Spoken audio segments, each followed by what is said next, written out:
नमस्कार। ये रामायण कथा पूरी तरह से श्रीमद् वाल्मीकि रामायण के ऊपर आधारित है। यदि आप इसका निरंतर श्रवण करते रहना चाहते हैं तो इस चैनल को सब्सक्राइब जरूर कर लें और आगे आने वाली सभी पॉडकास्ट के नोटिफिकेशन के लिए बेल आइकन को भी जरूर से प्रेस कर दें। अब हम सुनेंगे 37वां सर्ग, श्री रामादि का वल्कल वस्त्र धारण। सीता के वल्कल धारण से रानीवास की स्त्रियों को खेद तथा गुरु वशिष्ठ का कैकेयी को फटकारते हुए सीता के वल्कल धारण का अनौचित्य बताना। प्रधानमंत्री की पूर्वोक्त बात सुनकर विनय के ज्ञाता श्री राम ने उस समय राजा दशरथ से विनीत होकर कहा, राजन, मैं भोगों का परित्याग कर चुका हूँ। मुझे जंगल के फल मूलों से जीवन निर्वाह करना है। जब मैं सब और से आसक्ति छोड़ चुका हूँ तब मुझे सेना से क्या प्रयोजन है। जो श्रेष्ठ गजराज का दान करके उसके रस्सी में मन लगाता है, लोग बस रस्से को रख लेना चाहता है, वो उचित नहीं करता, क्योंकि उत्तम हाथी का त्याग करने वाले पुरुष को उसके रस्से में आसक्ति रखने की क्या आवश्यकता है। इसी प्रकार मुझे सेना लेकर क्या करना है। मैं ये सारी वस्तुएं भरत को अर्पित करने की अनुमति देता हूँ। मेरे लिए तो चीर ला दें। जाओ, खंती, पिटारी अथवा कुदारी और खांची, ये 2 वस्तुएं ले आओ। 14 वर्षों तक वन में रहने के लिए ये चीज़ें उपयोगी हो सकती हैं। कैकेयी लाज संकोच छोड़ चुकी थी। वो स्वयं ही जाकर बहुत से चीर ले आई और जन समुदाय में श्री रामचंद्र जी से बोली, लो, पहन लो। पुरुष श्री राम ने कैकेयी के हाथ से 2 चीर ले लिए और अपने महीन वस्त्र उतार कर मुनियों के से वस्त्र धारण कर लिए। इसी प्रकार लक्ष्मण ने भी अपने पिता के सामने ही दोनों सुंदर वस्त्र त्याग कर तपस्वियों के से वल्कल वस्त्र धारण कर लिए। तदंतर रेशमी वस्त्र पहनने और धर्म पर ही दृष्टि रखने वाली धर्मज्ञ शुभलक्षणा जनक नंदिनी सीता अपने पहनने के लिए चिर वस्त्र को प्रस्तुत देखकर उसी प्रकार डर गईं, जैसे मृगी बिछे हुए जाल को देखकर भयभीत हो जाती हैं। वे कैकेयी के हाथ से 2 वल्कल वस्त्र लेकर लज्जित सी हो गईं। उनके मन में बड़ा दुख हुआ और नेत्रों में अश्रु भर आए। उस समय उन्होंने गंधर्वराज के समान तेजस्वी पति से इस प्रकार पूछा, आर्य, वनवासी मुनि लोग चीर कैसे बांधते हैं। यह कहकर उसे धारण करने में कुशल न होने के कारण सीता बारंबार मोह में पड़ जाती थी और भूल कर बैठती थी। चीर धारण में कुशल न होने से जनक नंदिनी सीता लज्जित होकर तो एक वल्कल गले में डाला, दूसरा हाथ में लेकर चुपचाप खड़ी रहीं। तब धर्मात्माओं में श्रेष्ठ श्री राम जल्दी से उनके पास आकर स्वयं अपने हाथों से उनके रेशमी वस्त्र के ऊपर वल्कल वस्त्र बांधने लगे। सीता को उत्तम चिर वस्त्र पहनाते हुए श्री राम की और देखकर रानीवास की स्त्रियां अपने नेत्रों से आंसू बहाने लगी। वे सब अत्यंत खिन्न होकर उद्दीप्त तेज वाले श्री राम से बोली, पुत्र, मनस्विनी सीता को इस प्रकार वनवास की आज्ञा नहीं दी गई है। तुम पिता की आज्ञा का पालन करने के लिए जब तक निर्जन वन में रहोगे तब तक किसी को देखकर हमारा जीवन सफल होने दो। तुम लक्ष्मण को अपना साथी बनाकर उनके साथ वन को जाओ, परंतु ये कल्याणी सीता तपस्वी मुनि की भांति वन में निवास करने की योग्य नहीं है। तुम हमारी ये याचना सफल करो। भामिनी सीता यहीं रहे। तुम तो नित्य धर्मपरायण हो, अतः स्वयं इस समय यहाँ नहीं रहना चाहते हो। माताओं की ऐसी बातें सुनते हुए भी दशरथ नंदन श्री राम ने सीता को वल्कल वस्त्र पहना ही दिया। पति के समान शील स्वभाव वाली सीता के वल्कल धारण कर लेने पर राजा के गुरु वशिष्ठ जी के नेत्रों में आंसू भर आए। उन्होंने सीता को रोककर कैकेयी से कहा, मर्यादा का उल्लंघन करके अधर्म की ओर पैर बढ़ाने वाली दुर्बुद्धि कैकेयी, तू कैकेयी राज के कुल की जीती जागती कलंक है। राजा से छल करके अब तो सीमा के भीतर नहीं रहना चाहती है। सील का परित्याग करने वाली दुष्टे, देवी सीता वन में नहीं जाएगी। राम के लिए प्रस्तुत हुए राज सिंहासन पर यही बैठेंगी। संपूर्ण गृहस्थों की पत्नियां उनका आधा अंग है। इस प्रकार सीता देवी भी श्री राम की आत्मा है, अतः उनकी जगह यह इस राज्य का पालन करेंगी।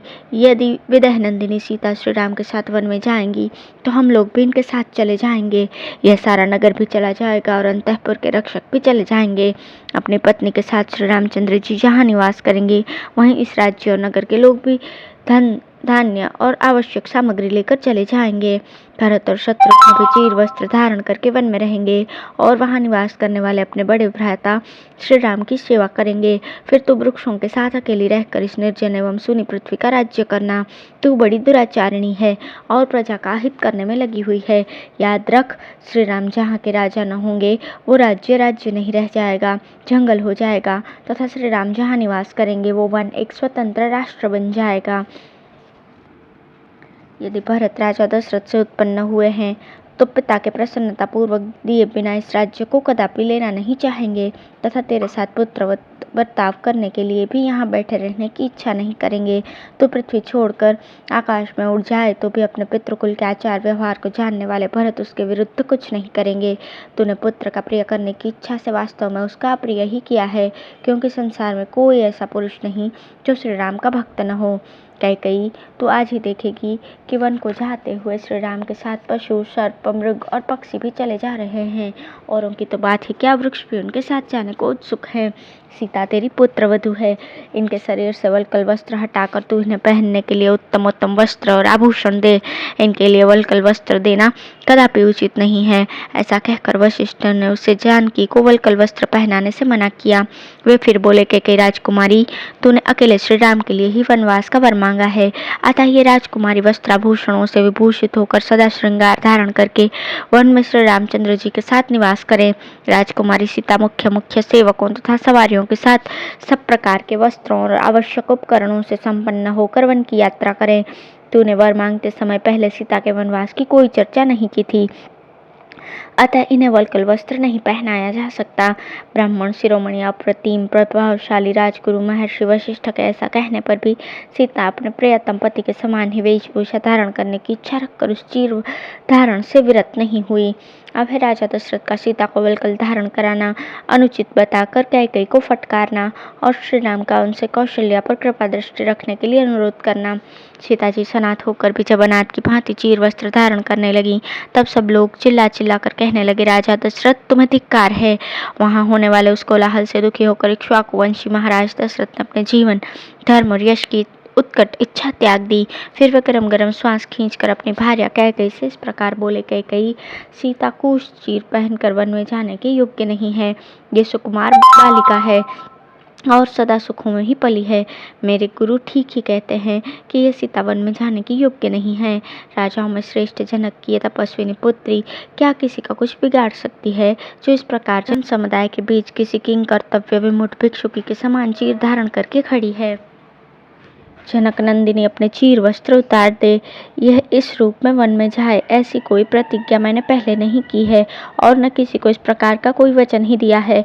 अतः राजकुमारी सीता संपूर्ण वस्त्रालंकारों से संपन्न होकर सब प्रकार के रत्नों के साथ जिस प्रकार भी वो सुखी रह सके उस प्रकार वन को जा सकती है। मैं जीवित रहने योग्य नहीं हूँ। मैंने तेरे वचनों में बंधकर एक तो यूं ही नियम पूर्वक बड़ी क्रूर प्रतिज्ञा कर ली है, दूसरी तूने अपनी नादानी के कारण सीता को इस प्रकार चीर पहनाना प्रारंभ कर दिया। जिस प्रकार बांस का फूल उसी को सुखा देता है, उसी प्रकार मेरी की हुई प्रतिज्ञा मुझी को भस्म कर देती है।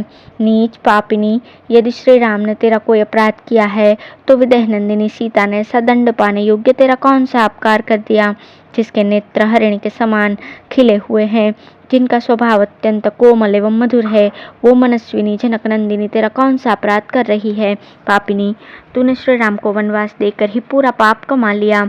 अब सीता को भी वन में भेजने और वल्कल पहनाने आदि का अत्यंत दुखद कार्य करके फिर तू इतने पातक किस लिए बटोर रही है। श्री राम जब अभिषेक के लिए यहाँ आए थे, उस समय तूने उनसे जो कुछ कहा था उसे सुनकर मैंने उतने के लिए ही प्रतिज्ञा की थी। उसका उल्लंघन करके जो तू मिथिलेश कुमारी जानकी को भी वल्कल वस्त्र पहने देखना चाहती है, इससे जान पड़ता है तुझे नरक में ही जाने की इच्छा हो रही है। राजा दशरथ सर नीचा किए बैठे हुए जब इस प्रकार कह रहे थे, उस समय वन की ओर जाते हुए श्री राम ने पिता से इस प्रकार कहा, पिताश्री, ये मेरी यशस्विनी माता कौशल्या वृद्ध हो चली हैं। इनका स्वभाव बहुत ही उच्च और उदार है। यह कभी आपकी निंदा नहीं करती। इन्होंने पहले कभी ऐसा भारी संकट नहीं देखा होगा। ये मेरे न रहने से शोक के समुद्र में डूब जाएंगी। अतः आप सदा इनका अधिक सम्मान करते रहें। आप पूज्यतम पति से सम्मानित होकर जिस प्रकार ये पुत्र शोक का अनुभव न कर सके और मेरा चिंतन करती हुई भी आपके आश्रय में ही ये मेरी तपस्विनी माता जीवन धारण करे, ऐसा प्रयत्न आपको करना चाहिए। इंद्र के समान तेजस्वी महाराज ये निरंतर अपने बिछड़े हुए पुत्र को देखने के लिए उत्सुक रहेंगी। कहीं ऐसा न हो मेरे वन में रहते समय ये शोक से कातर होकर अपने प्राणों को त्याग करके यमलोक को चली जाएं। अतः आप मेरी माता को सदा ऐसी ही परिस्थिति में रखें जिससे उक्त आशंका के लिए अवकाश न रहे।